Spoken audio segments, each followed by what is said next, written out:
And now I would like to introduce our Executive Director, Peter Arnold. Thank you, Anya. Welcome everybody to, I think it's week 8 of our Summer Scholar Series. As most of you know, on Tuesdays, we have workforce preparedness sessions, and on Thursdays, master classes.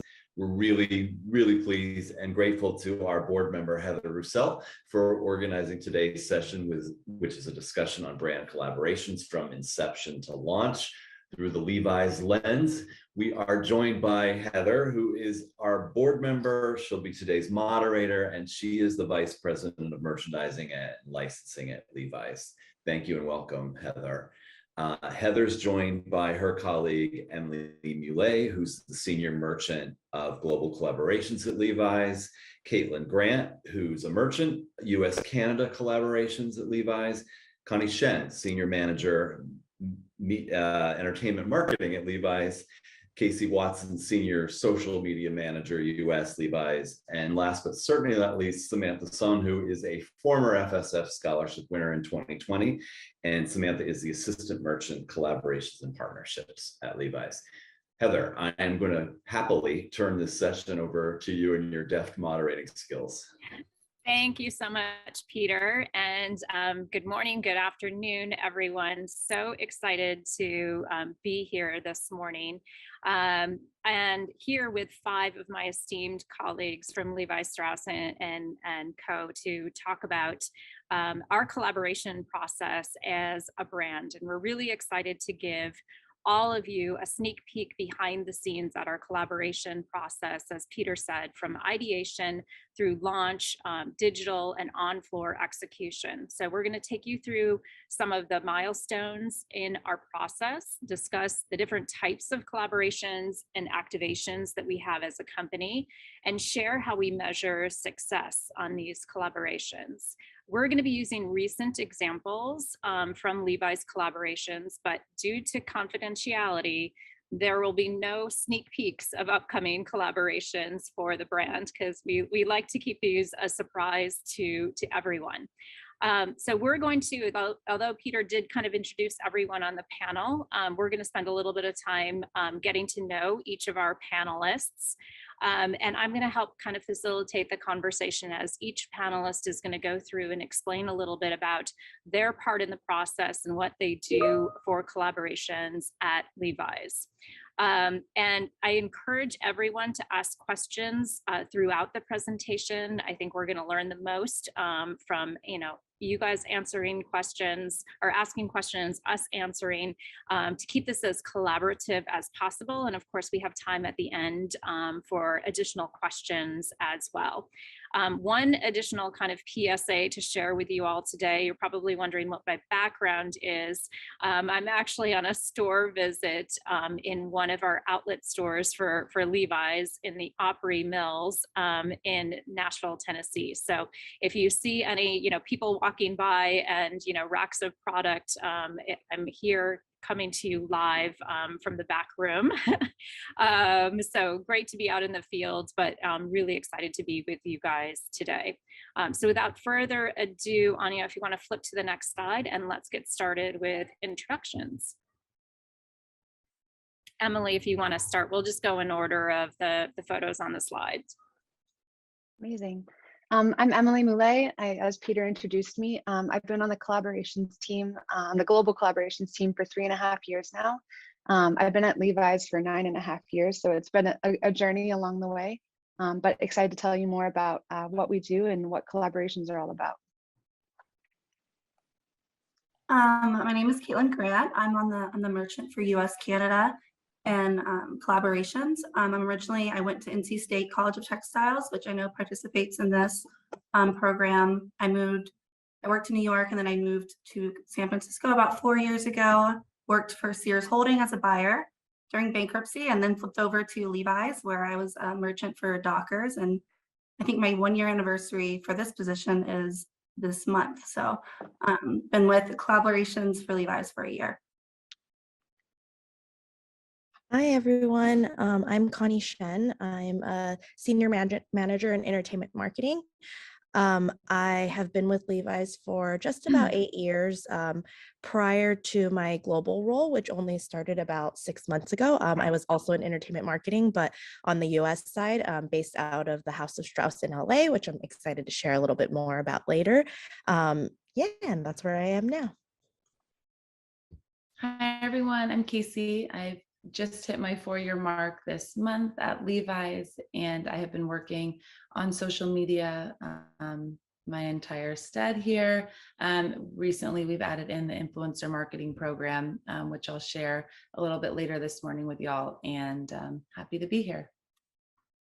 Hi everyone, I'm Sam. I graduated from Virginia Commonwealth University last May and was actually a Fashion Scholarship Fund 2020 scholar, and that's where I met all these amazing women at Levi's back then. So it's so nice to be here. I started as an intern last summer and then transitioned into my role as an assistant merchant on global collaborations in October, and have been in San Francisco with Levi's ever since. So really happy to be here. Thank you, everyone. And as Peter stated, I am Heather Roussel.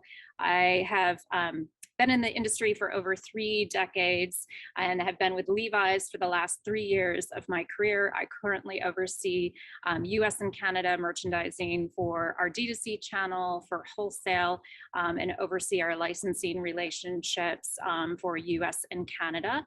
Prior to that, I was with a company out of New York called One Jeanswear Company. I was there for 14 years, and I oversaw merchandising, design, product development, technical design, and quality for 5 proprietary brands, 8 licensed brands, and over 30 private label brands. Before that, I was at Gap in various merchandising roles for 8 years. And then prior to that, I was a GM and a buyer for a denim specialty boutique for 2 years. And then I began my career in stores with The Limited, which was a vertical specialty retailer back in the day. All right, so now that we've gotten introductions out of the way and you know a little bit about our team, we're going to start off the conversation with Emily, who's really kind of the start of the process with Ellis & Co. in terms of ideation of collaboration. And so I'm going to kick it off to Emily, and she's going to talk a little bit about her part in the process. Thank you, Heather. So collaborations at Levi's, kind of at a super high level, the objective of these projects is to drive demand and fuel the brand within the center of culture. So when we say center of culture, we're talking about the moments that our target consumers are gathering together around the world and really participating in the here and the now. So it could be music festivals, it could be pride festivals, it could be fashion week, any time where you can kind of observe the trends and the vibe of the moment of time. That's sort of what we mean by center of culture. So when we start these projects, the real kind of the goal is to drive brand heat. So more than revenue or sales or high volume units, it's really about driving heat to the brand for the rest of the Levi's brand. In addition, winning new consumers is a priority. So based on Levi's different strengths and opportunities, we can partner with different collaborators and create access and sort of connection with new consumers that we might not have otherwise already been connected to. And then the last thing is what we call expand for more, which really comes down to building credibility in new categories, different kinds of innovation, different kinds of sustainability, and then again, new consumer groups. This picture on the left is from our 2021 collaboration with Gani, a Danish women's wear brand that has really amazing, inclusive kind of celebratory messaging, all about authenticity. So there's a great values alignment, which I'll speak about later. Just kind of fun fact, this campaign took place in the middle of 2020, deep in the pandemic. So no one was able to gather in person and travel around the world. But we had this amazing idea of showing all these people from different backgrounds all together and being their authentic selves. So these are actually cardboard cutouts of all of the different kind of models and influencers that we cast in that campaign. And then someone from the Levi's creative team actually was in the campaign shoot laying on the sand in the front. That's a real person. So a little fun fact behind the scenes. Next slide. This quick shout out is the Levi's Denim Tears Season 2 collaboration campaign image. This actually just launched this morning at like maybe 10 minutes ago. So check online later today on the Levi's app and get it while it's hot. And Emily, can you tell us a little bit about maybe how do we determine who we're going to collaborate with? Like, how does that process work? How are you determining what celebrities, what influencers, what designers we're working with? How does that work? Definitely. I'm gonna go through that a little bit in detail, but basically we have what we call our global collaborations MM&D team, so merch marketing and design. We are constantly in communication with each other, talking, strategizing, brainstorming, kind of fielding different ideas and requests. A lot of people reach out to Levi's to collaborate. So those can kind of put things on our radar. But really we start to sort of figure out what we want to accomplish as a brand, what is going to drive brand heat, where do we need to expand for more, what new consumers do we want to connect with over the course of a calendar year, and then figure out kind of categorically what kinds of partners we would want to go after based on the strategy. And then, yeah, we start to sort of build it out after that. Great, thank you. Yeah. Next slide.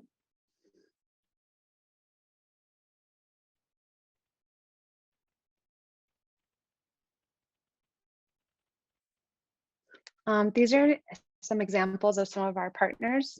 So they really kind of cut across a pretty big range. So you have Miu Miu on the top left, you know, iconic global luxury brand.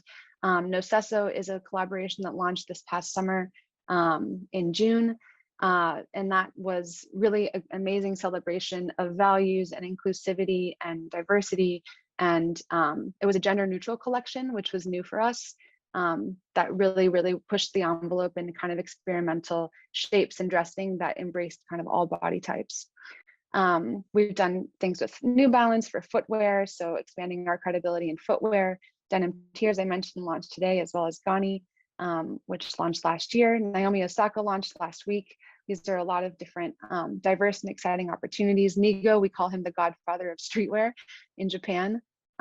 Really amazing partner that has had incredible energy in our East Asia markets in particular.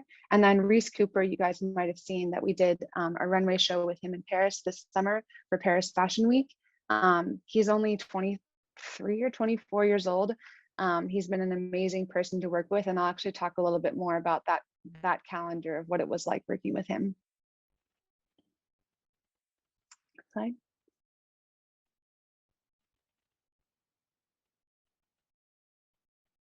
I think we can go on to the next slide. Sorry, just having some technical difficulties. No worries.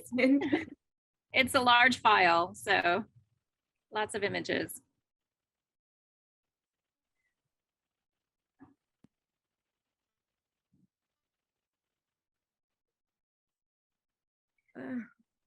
So while we're working on that, maybe Emily, and again, you know, forgive me if you're going sort of out of order, out of order here, but just to kind of keep the conversation rolling. So, you know, once we determine like who that partner is, how it is, can you give us a little bit of insight without kind of getting into all the legalese, but just give us a little bit of insight into the contract process and maybe some of the back and forth that you have, you know, with partners and all the various things that we have to consider, you know, before finalizing a deal with a partner. Yeah, I do have a great slide for that one. So I'd love to have that aid on screen when we go through that, if that's okay. Sure. So while we have it on here, I'll show you guys the collaborator criteria. So Heather was just asking a moment ago about, you know, how do we decide who we work with?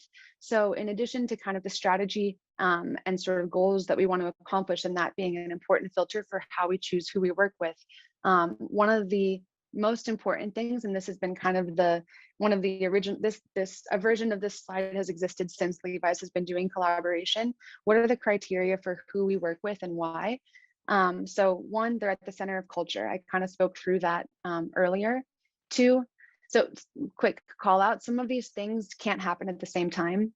To be the best in your field, you probably aren't upward rising, you're already established, but we're trying to hit the majority of these in the context of who the partner is. But we're looking for people who are the best in their field. New Balance, for example, iconic American footwear. Innovators, they're authentic, they're upper rising, the next so-and-so. Elevating both brands is a non-negotiable, and elevate doesn't have to mean price, but just in terms of like aspiration and messaging and sort of credibility in a certain space. And then this is one of our newer criterias, but we would like everyone to be relevant to Gen Z. So even if Gen Z doesn't purchase from a collaborator or know them very well as a household name, that collaborator is in the kind of circle of influence of people who influence Gen Z. So that's about half of the partner formula. And then there's another half on the next slide. So shared values for authentic connection is a really, really important thing for us. Levi's has an amazing reputation for authenticity, for innovation, for sustainability. And then we're really focused on diversity and inclusivity and kind of building out what that means for our brand and the way we connect with people. So the perfect partner hits the majority of those criteria, hits one or more of those shared values, and then sits right in the middle. So I think Gani and Nocesso, just of the examples I've mentioned so far, are really amazing examples for having a complete alignment as far as the criteria and the shared values. Next slide. So this is a little bit more about kind of how we build the roadmap and the partner selection. So I kind of spoke through already how the 3 teams come together, we develop our strategy and our goals, categorically figure out what kinds of partners we'll show, and then the partner prospects. So if you could click through one more. These are examples of the types of partner categories that we would go after based on the different things we kind of want to accomplish with the roadmap. So there's a lot of kind of different strategic initiatives on here, but we're also a global brand. We're activating in dozens and dozens of countries around the world, in multiple channels. And so depending on kind of what the goal is, we can get really specific with the partner. And if you go to the next slide, you can see then how that turns into a example roadmap. So January through December, you have your footwear person on the left, you've got your luxury person over on the right, some more kind of regional or locally focused sort of collaborations in Fengchen Wang. That was a great opportunity for China. Reese Cooper, as I mentioned, in Paris. So we start to kind of build it out. It starts like a little bit bare bones, like the stencil, and then it starts to become very colorful and dynamic as we go through. So in terms of kind of the timeline and workflow, the Levi's project lead, so that's me and my team, connects with our counterpart at the collaborator. I think what's really interesting here is that depending on the brand or the entity that we're collaborating with and the size of them, this person could be a fabric developer, it could be a lawyer, it could be another merchant, it could be a designer, it could be an ex-record label producer who knows nothing about clothing and is just trying to like figure it out. So that's one of my favorite parts of the role, is figuring out who this person is going to be with that we're partnering on the other side, and kind of always having to adapt my style of influence and connection to their background and understanding. You could click again. So these are all the different kind of internal teams at Levi's that we connect with along the way. So global merchandising and marketing, that's kind of a central part of the pillar. The legal team, when it comes to contract, design and product development teams, cluster merchandising, marketing and PR, which this team here on the phone will talk through, and then finance, credit, operations, and logistics, all that back end sexy stuff that sometimes we don't think about when we see the campaign imagery. If you can click once more. The calendar here goes from March through June the following year. So this is like somewhat realistic, maybe ambitious. A lot of our assumptions for timing have like been totally thrown out the window and had to be reworked during the pandemic. So that's been a really interesting kind of adaptive learning experience. But I've sort of tried to stack out the different stages of the process and what it looks like once we actually connect with a partner. So if we use Reese Cooper as an example, because we launched that in June of 2022, we actually started talking with him in March of 2020. So this calendar would be much longer, but we really didn't kick off the design process until March of 21. So we spent a little bit of time kind of going back and forth, figuring out what's the right timing, what's the right opportunity, what do we want to create together? And that's why we waited a while until we really kind of hit the ground running. Because we decided we wanted to hit this specific June fashion week. We felt like it might be post-pandemic by that point when we could all really come together in the world. So that first stage of outreach, connecting with the partner, building out the design concept and marketing concept, the strategy of how we're going to launch and when, and then aligning on all the terms of the contract, really ambitiously, that can take 4 months. But I literally yesterday had to basically walk away from a potential project that we've been in that phase for 11 months. So we in the end, we couldn't find the right sort of opportunity. We said, let's revisit this in a year. So that's always very variable. Once we sort of know what we want to create, as soon as possible, we start creating that. So that's when the design and development phase kicks off. That's when we loop in the design and product development teams, no surprise there. And we start prototyping the products we're going to create. Forecasting, pricing, and selling and purchase orders starts kind of in the middle of that phase because we have to buy our bulk raw materials because of all the raw material lead times we've been experiencing during the pandemic. Aligning on the volume, aligning on how we're going to price the collection, and then selling it into our different partners around the world, as well as the collaborators selling it into their different partners around the world. So the goal is to finalize the contract before we finalize our purchase orders. In full transparency, that doesn't always happen, but we do the best we can. The star right here is when, if it's not a see now, buy now collection like Reese Cooper was, the star here would be a potential runway show or presentation. It sometimes happens halfway through the whole calendar. At that point, designs are done. We'll be able to present something and we can use those same samples for a campaign shoot, marketing, production, and the toolkit, which is basically this huge kind of body of assets that can be used to help market the collaboration around the world. At the same time, the apparel teams are working on manufacturing and production. And then as that all kind of tapers off, as we get closer to launch, things go over to kind of the execution side for marketing and PR, for press outreach, seeding, and activations, which I know Connie will talk a lot more about. This is, okay, so the Reese Cooper collaboration that launched in June, part of that collaboration, what came out was a small little zine, like a mini magazine that had screenshots and tears and kind of pictures of the collaboration process for Reese Cooper. So if you look on the top left, an assistant on our marketing team who actually used to be an intern connected with a friend of his in the industry who knew Reese Cooper, asked that guy for an introduction, got introduced, like, let's get some shit popping is what they said on the email. and then we connected with Reese and we start kind of sending back and forth all these different sorts of ideas. So the thing that says Saddleman's Review right here above the jacket, those images, those are pictures from our archive that got pulled by our graphic designer, sent to Reese, and kind of started spurring some ideas for him of what he would want to design.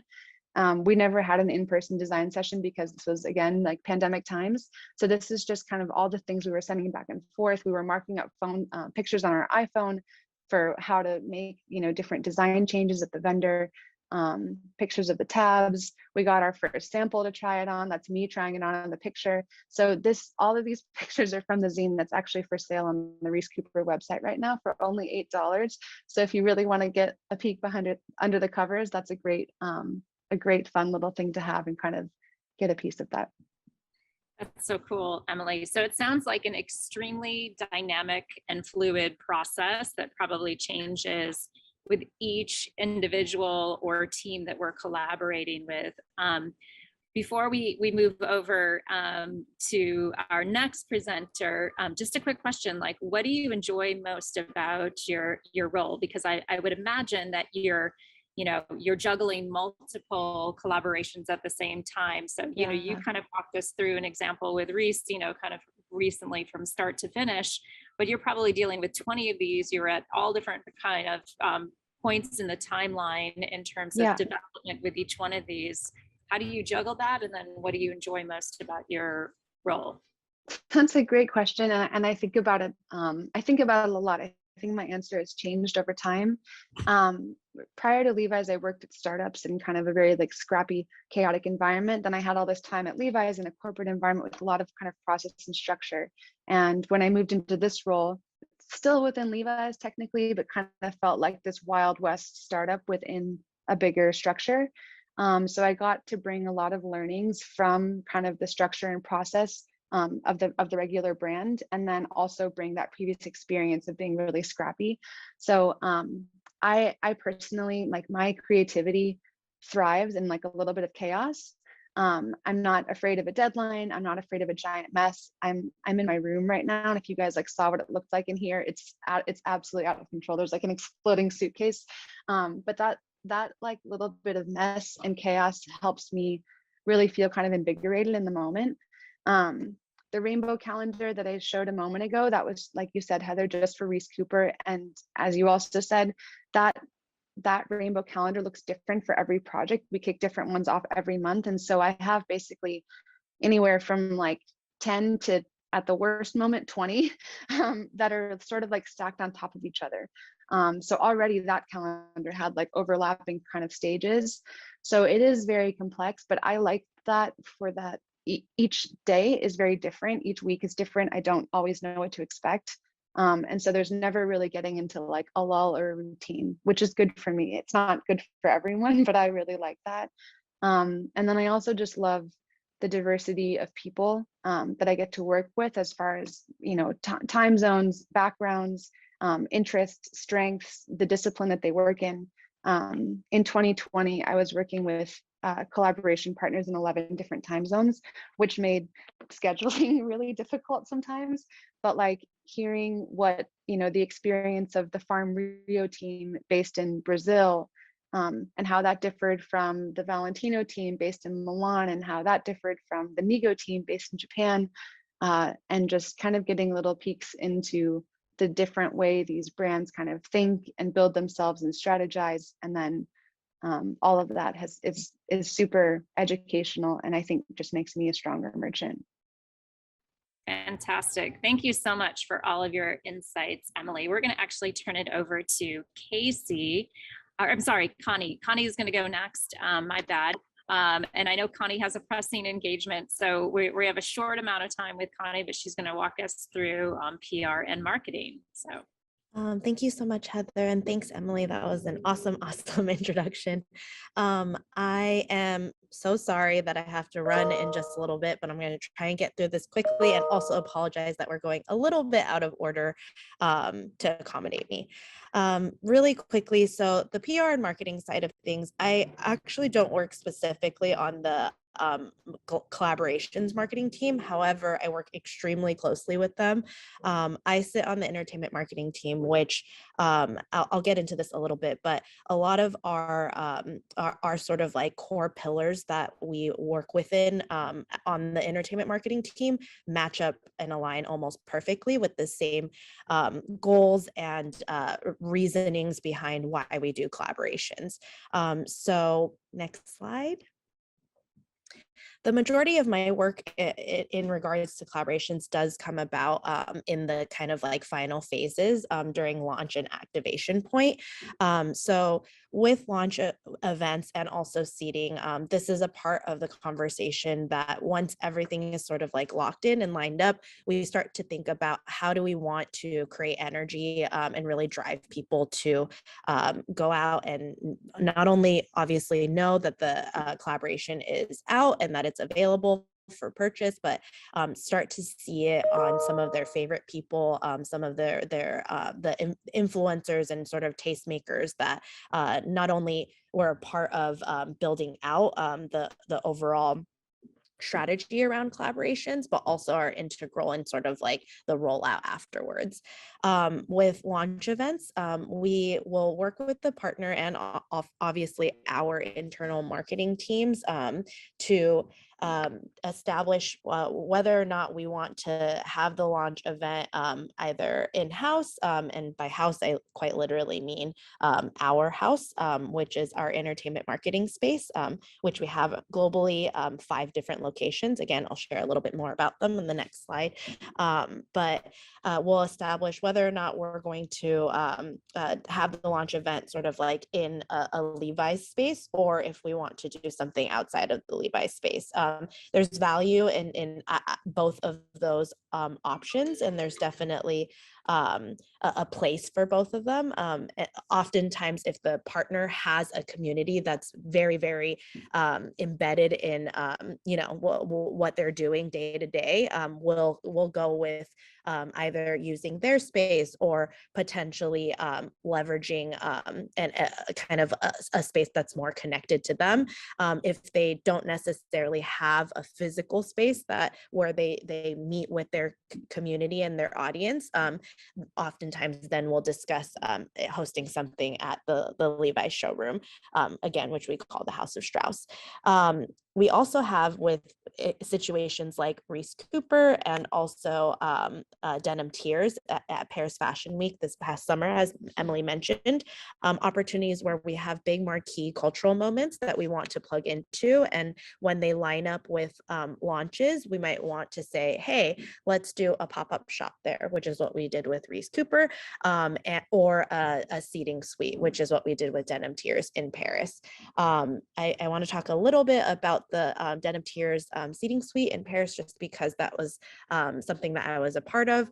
It was a lot of fun, and essentially what we did is we curated a hotel room, had it fully stocked with the whole collection so that people could come in, talk through it, experience it. There was a video, a film that was created for Denim Tears collaboration this season. That film was showing throughout the entire experience, and we invited people up to the space by appointment only, talk them through each of the pieces and sort of the story behind it, because Tremaine, the founder of Denim Tears and designer, is an incredible storyteller, and kind of close the loop and really tied all the pieces together.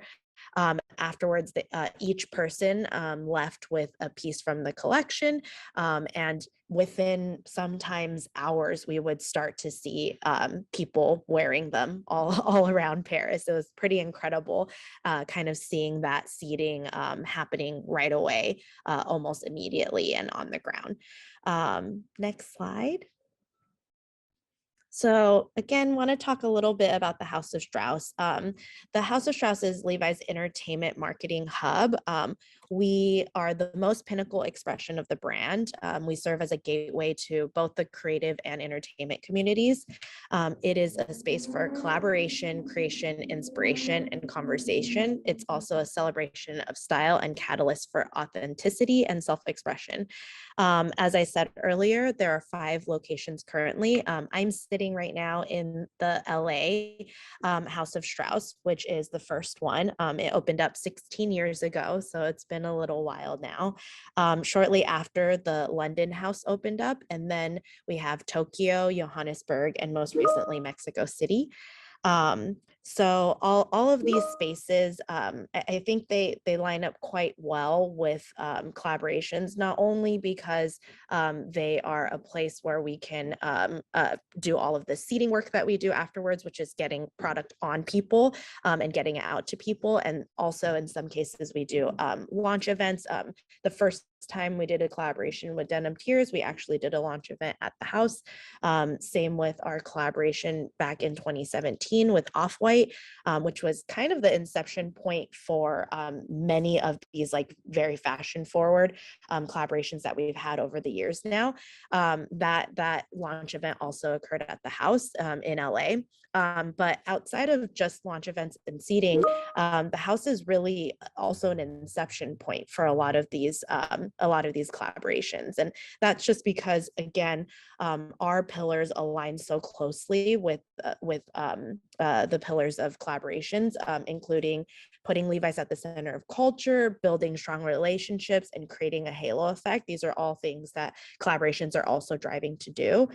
So in that same vein, we've created a space where we can kind of open our doors and introduce collaborators to the most elevated expression of the brand and show them kind of like, oh, this is what else you can do with Levi's. You can kind of think outside of the box. You can try different things. There's a little bit more risk taking that's happening in collaborations.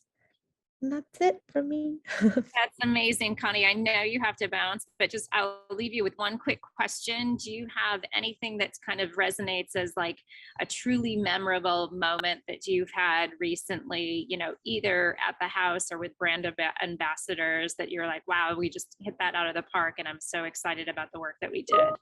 I think honestly with Denim Tears and the seating suite, it was something that came together so quickly. We actually hadn't anticipated or planned for that activation in Paris until just about like a couple weeks before. And once we landed on doing that, we pulled everything together and the space ended up being really beautifully curated.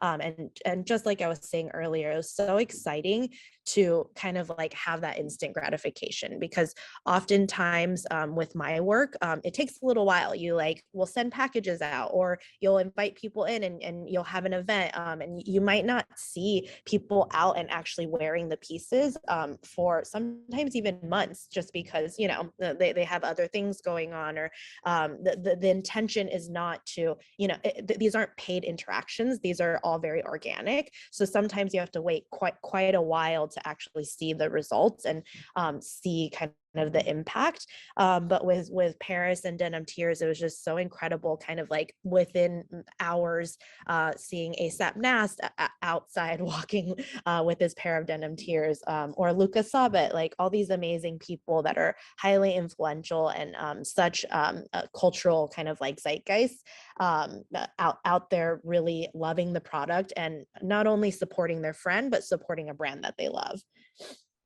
Amazing. Thank you so much, Connie. We will let you bounce. And now we're going to turn it over to Caitlin, who heads up collaborations for the US Canada cluster. Hi, so I'm Caitlin. So I think I'll get to how I kind of take down Emily's global relevant collabs. The main difference I have as a US and Canada merchant for collaborations is, while Emily is globally focused, globally relevant collaborations, I'm looking at how to execute those global collaborations at a local level by channel, unit investment. And then I'm also, what I'll get into now is how I look for other opportunities for US and Canada that are really focused on US and Canada relevancy and how we drive heat. And one really major milestone or a goal that I have in my position is to have, as a digitally forward brand, we're trying to continue to have our digital footprint, is to bring consumers to our app.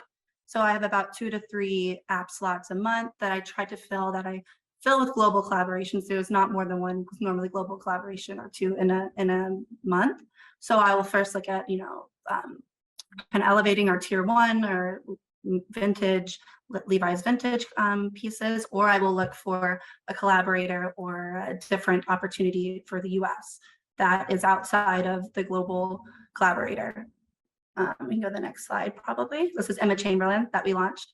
So here's a few that are projects that we've worked on as different regional merchants. All of these, I think, except for the bottom, second from the bottom is US, or in the top is US. So all of these are projects that as a merchant for US and Canada, I briefed in. So basically we'll search for these opportunities. And I'll kind of partner with my leadership and kind of go over, I think this would be a great app moment for US and Canada. We reach out to them, we get it approved by the Global Merchant Design Program, and then we kind of start production and reach out to that collaborator. I have DM'd a collaborator before. So it's very scrappy project. The main difference, if you go to the next slide, this kind of goes over where I identify gaps. So you see these global collaborations that Emily works on for global. I'll maybe see some gaps. I'll see, we have a gap in women's wear for US. We see streetwear being huge in the US. We want another streetwear designer. who's up and coming for US focus that we can kind of work with for a US based collaboration. And that's kind of the gaps that I will go after. And then I think you can click and go ahead.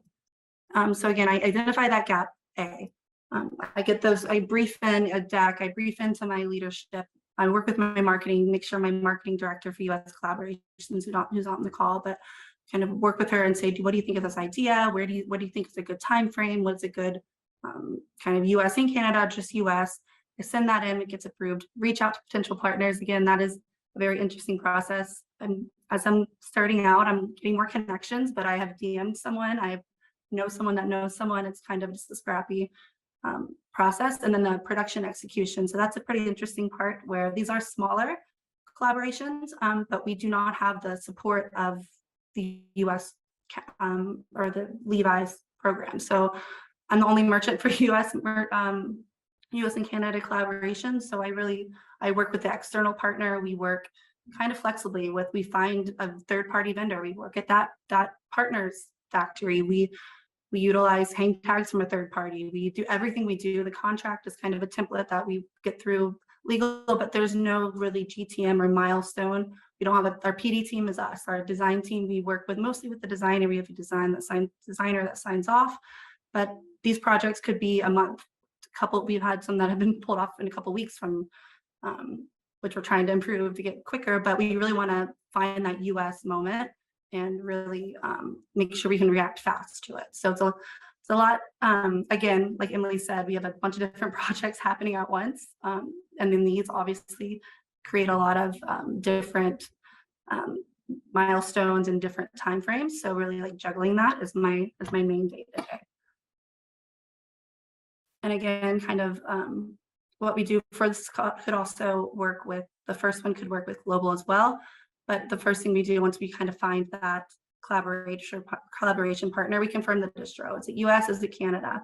I look at the distribution, and within that distribution, what is the investment buy that we want to have? So I partner with a bunch of different cross-functional partners for planning. So another interesting about my position is I don't have normally at Alice & Co, there's a merchant for women's bottoms, and that merchant for women's bottoms works with a supply planner for women's bottoms, and then works with a planner for women's bottoms.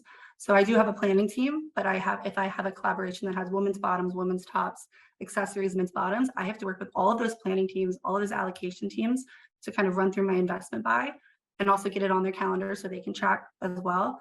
And then also coordinate between those teams. So I'm pretty much working with every different person on the teams, and also in a way that's different from their calendar. So especially my US and Canada collaborations, they're not on a GTM. So I have to know when they're busy. I have to know when's the right time to come. I have to kind of coordinate that schedule and not disrupt the whole system. And then again, the fun part of my job, which I love, we kind of work with the partner and kind of elevate their expertise. So these external collaborations are really they're more of a customization where we're using these, and this goes with the next one, we're sourcing these garments that are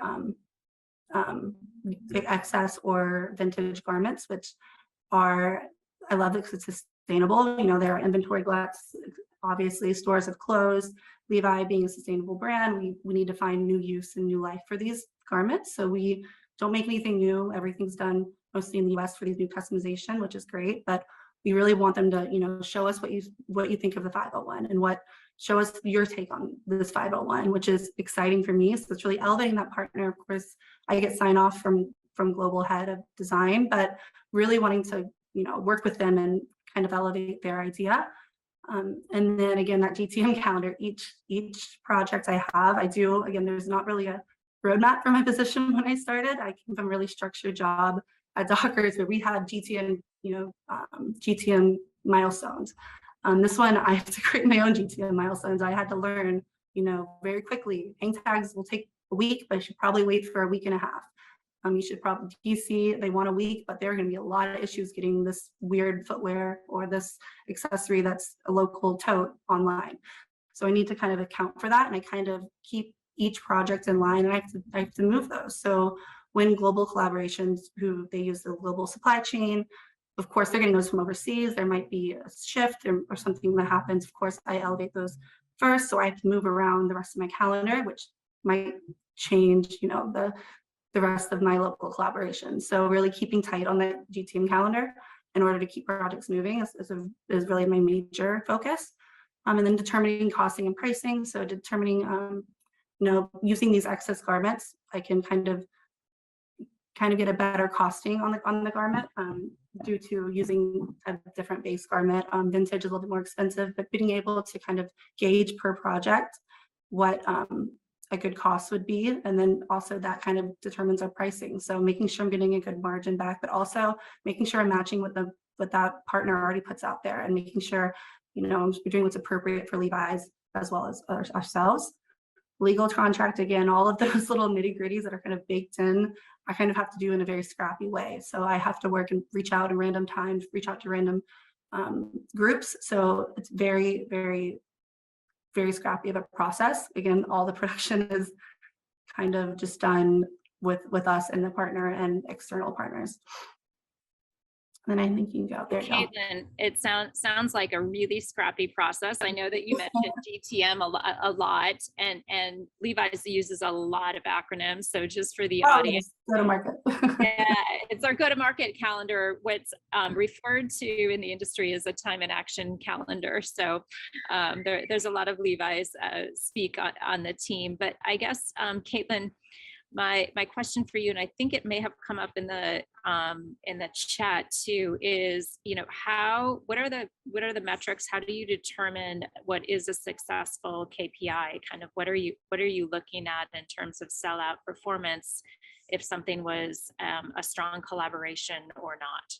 Yes. So to start that off, when we begin, we definitely aim for a certain sellout period when we're investing in these units. So whether it's our own collaboration, I kind of focus that on myself. If it's working with Emily, we kind of focus on, we look at a competitive collaboration that we would have in the past and kind of comp against that. Me and Emily have gone back and forth on, I think this would do better. I need to dial this down. I want it in this store, not this store. So we do that work to kind of set us up for success. And then of course, once it launches, the number one thing I look for right away is sell through. Obviously, I'm looking at daily, sometimes hourly. I'm checking sell through constantly. So if it's above, if we set it to sell out in 1 to 2 days, is it sell it out? Is it at 80%? That's a great sell through.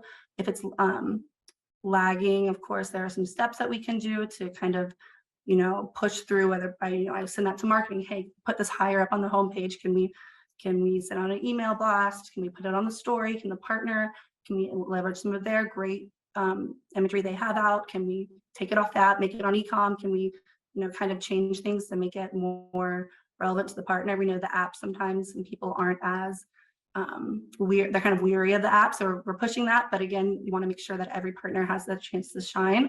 Then of course, there are other, that's just my initial kind of sell through. Because of course I don't want to have to be stuck with inventory. I don't want to mark down. We want to make sure it's really successful right away. So that's my initial where I look at. And then of course, there are other huge metrics to look at. So halo moments, is that bringing the consumer to other parts of the company? And that's a little bit harder to gauge, but we kind of look at that by downloads, who's downloading the app, who's purchasing, other transaction history. So downloads, brand heats, KPIs, such as press, et cetera, really elevate our brand. There's other things as well as, as we can find these partners, especially for US and Canada, I try to find partners that are successful in the US area that have really high price points or in really specialty stores, because I want to be in the specialty stores. I want to have those high price points. Levi's, we're still, we're huge tier 2 brand, right? We're driving a lot of heat in that price point. I want to continue to elevate our brand, especially in US and Canada. So that's something I look for as well. Fantastic. Thank you, Caitlin. And, you mentioned in the last, one of the drivers that we use to really engage with the consumer to make sure we're creating critical mass, we're selling through the product is using social media. So I think that's a nice kind of segue into Casey, and Casey's going to talk us through her role and our social media strategy. Thanks everyone for teeing it up for me. I feel like this is kind of the perfect order of everything. Things really start with Emily, go to Caitlin. trickle down to Connie and I. And then I am lucky enough that I get to post and share all the incredible work that all the women on this panel have really put forth. And then I have the lucky role of being able to share it across all of our social. So you can go to the next slide. I'm going to keep this pretty quick because I know we're running low on time and I want to leave some time for Q&A at the end. So really, as you heard, kind of like the back end of what both Emily and Caitlin work on, really taking it from inception to then a delivery date. So for social, very high level, we work on an embargo date, which is when, this is like how it would roll out on social when it comes to posting. So we have an embargo date, a launch post, and sustained content. And again, these are really to drive heat. The goal is to have really quick sell-through of product. So there aren't a ton of social posts necessarily that go along with a collaboration, because we're looking for those heat moments. We're looking to sell out right away. But just to back it up quickly, an embargo date is when press and PR will go out. Social will also go out that day. That basically announces a collaboration. So let's say it's Reese Cooper. This will be us announcing when we're going to be selling it, where we're going to be selling it, and kind of a sneak peek of what's to come with that collaboration. A launch post is pretty self-explanatory. This is when product is being sold. We will direct people to app or levi.com, depending on where we're selling it. And then sustained content can either be from seeding that we've done. So, you know, if Connie's team is sending out product and we get a picture of, when we first launched Denim Tears, we got that great picture of Kanye West, who was on the cover of GQ. That's something that then we would post to be like, kind of as seen on Kanye West, this is Denim Tears. And if we still have product to sell, we would direct them to app. You can go to the next slide. So this is how we rolled Minions out. This was really a customization collaboration. So it really focused on creating your own one-of-one product. There wasn't a set assortment like there would be for a Reese Cooper or Denim Tears. This really gave the fans of Minions the opportunity to collaborate with patches, with our future finish, which is laser finishing on denim, and with direct to garment graphics. So for this rollout, we would embargo with the video. It's really cute. If you go to our Instagram, you can see it. It's basically all the Minions running around a Levi store and tailor shop, kind of wreaking havoc. It shows all the different patches that you'd be able to get in different customizations. So that's kind of how we embargo it. You know, it's kind of like a little sneak peek. It's really fun. The product launched and we showed, you know, exactly what you could get done. We drove to site and to our tailor shops. From here, we had the opportunity to work with one of our brand ambassadors, which I will also cover off on in a few slides. This is our UGC content, user generated content that we are able to get from Luan Diaz, one of our brand ambassadors. She actually went into a tailor shop. She did her own customization. This post got a lot of great engagement because they're able to see it on, you know, a peer, and people I feel like really resonate with the UGC content, especially coming from us. It just gives us a different angle on a collaboration. So it's a fun way to give it legs and kind of like show it in the real world, so to speak. And then, go back one more, sorry. The last post was, since this was such a tailor shop play, we worked with one of our tailors, Mallory Kerman, who is incredibly talented. Again, you can see this reels. I'm sorry, I can't play a video in this document, but she went through and she customized 3 truckers with all the Minions patches and all the different things that you could do to the trucker with the Minions collaboration. It garnered over 1 million views, over 43,000 likes, and I think over 350 comments. So this is a really fun way for us to show people, you know, like real life, this is what you can get done. And another way for us to use video on social. Okay, you can go to the next one. I know we've all talked about Reese Cooper a bunch on this call. I think there are a few pieces left on the app if anybody is interested in getting something. Emily's nodding her head, so I'm going to take that as a yes. I'm actually wearing the jeans right now, but I'm not going to get up and show you. So for Reese Cooper, this was a really special rollout, as you've heard from everybody. For this embargo, we launched with a video, or we embargoed with a video, really to set the mood and the tone for what Reese Cooper was all about, and really, kind of sets the scene. I also, when we lift an embargo, I like to show a carousel and stills of some of the products so that people have a little bit more understanding of what is to come and they can kind of plan their buy. We launched with another carousel, really showing the product on body. As you can see from the embargo post, it's more like a back pocket shot. It's like a little bit of a tease versus launch for like, here's everything, go shop. It's available on app now. Social, I also, is like one of the parts that I love is that we get to capitalize on those marquee moments that Connie was mentioning, where you can see we're able to use photos from the runway show in Paris, which is that energy moment there. And so we're able to share that on social, build some more energy after we launch. And then there was that pop-up in Paris that she mentioned, which was so cool because it took product directly that was on the runway the day before in Paris, and then they were selling it at the Reese Cooper Levi's pop-up the next day. So we're able to drive traffic, but also kind of, it's a little bit of bragging rights, so to speak, as to like, this is where we are, this is what we're doing, come check us out. Even more energy was when they came back from Paris. There was an LA pop-up where they showed the Paris Fashion Week runway show, and then they were also selling product there. There was a little bit more product left after all of this posting, so we did do one more sustained post to drive people to app. I know I'm going quickly, but I want to be mindful of time. So influencer marketing, this is something that we started a brand ambassador program about 1.5 years ago. Connie and my team worked very closely on this. We wanted to, as you can see, we have this is not everybody, but we have a brand ambassador program with 10 influencers. 6 have been on with us since we started 1.5 years ago. We've added 4 more in, and we hope to continue to grow it. But this program really focuses on having these influencers and brand ambassadors be an extension of Levi's within their own markets as well.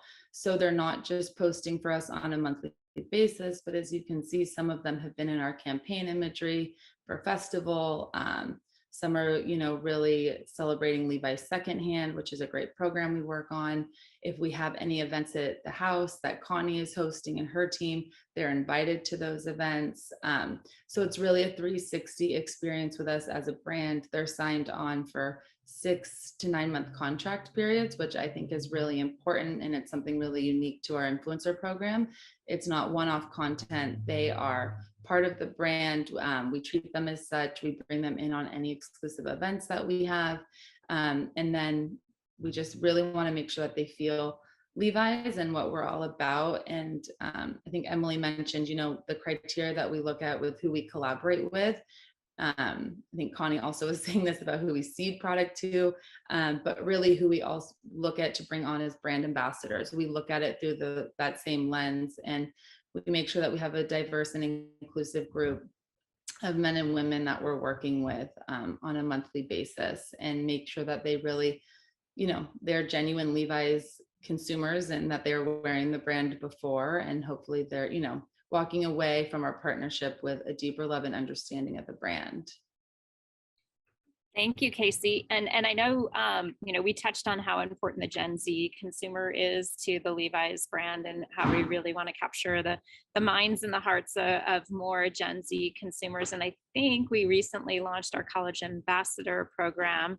Can you just tell us a couple quick little headlines about that ambassador program and how that may be different from other KOLs and ambassadors that we work with? Yeah, definitely. So our brand ambassador program, like I said, is pretty niche. There's 10 of them that are on our roster, so to speak, right now. And then we were how can we really, infiltrate the market and really go after Gen Z, and not just be working with these larger influencers, but also work with, smaller influencers that are very influential to their own friend group. So we have a college ambassador program where we work with 50 influencers a year. And they are like influencers in their own right and in their own communities. So, you know, it's monthly seeding of product and having them focus on like how they're wearing it either to class or, you know, if they're going out in it or if they're working from home in it, whatever the case may be, really showcasing Levi's in their day-to-day life. And, you know, we sometimes offer that they can give their friends a discount code so that they can also be shopping for Levi's, you know, so really making it accessible and putting it in the hands of these college students who have their own social handles, but, you know, are able to create content for us that we can